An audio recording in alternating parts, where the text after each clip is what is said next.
Perkenalkan, nama saya Tresia Astana Lemur, NIM 2021 110 192. Saya dari kelompok 11 akan menjelaskan tentang penawaran agregat. Yang pertama, penawaran adalah jumlah barang yang produsen ingin tawarkan atau jual pada berbagai tingkat harga selama satu periode waktu tertentu. Penawaran agregat adalah hubungan antara jumlah barang dan jasa yang ditawarkan dan tingkat harga. Bunyi hukum penawaran yaitu hukum penawaran menyatakan bahwa semakin tinggi harga suatu barang, semakin banyak jumlah barang tersebut akan ditawarkan oleh para penjual. Sebaliknya, makin rendah harga suatu barang, semakin sedikit jumlah barang tersebut yang ditawarkan. Yang kedua, faktor yang mempengaruhi penawaran agregat. 1. Harga barang itu sendiri. Jika harga suatu barang naik, maka produsen cenderung akan menambah jumlah barang yang dihasilkan. Hal ini kembali lagi pada hukum dari penawaran itu sendiri.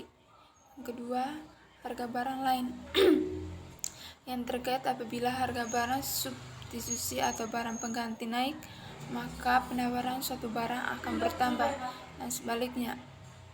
Sedangkan untuk barang komplemen atau barang pelengkap dapat menyatakan bahwa apabila harga barang komplemen naik, maka penawaran suatu barang berkurang atau sebaliknya. Yang ketiga, harga faktor produksi.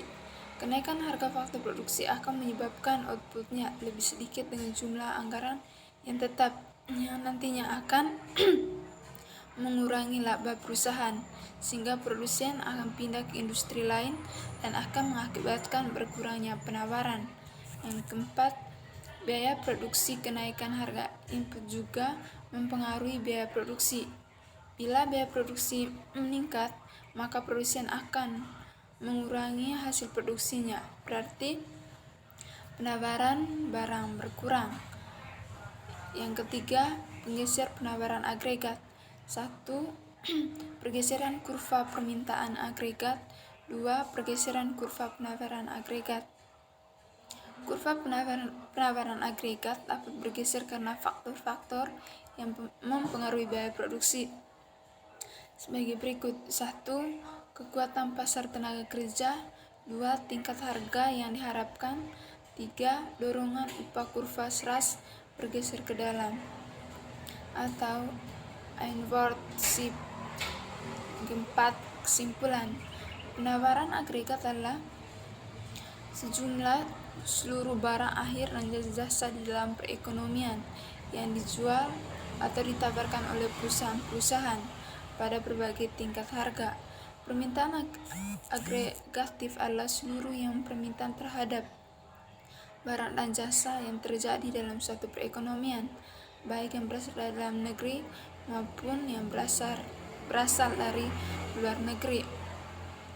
Permintaan dan penawaran agregat bedakan menjadi dua, yaitu jangka panjang dan jangka pendek. Sedangkan menyangkut penawaran agregat atau AS, kaum klasik tidak membuat pembedaan antara kurva penawaran agregat jangka pendek atau SRAS dan kurva penawaran jangka panjang LRAS.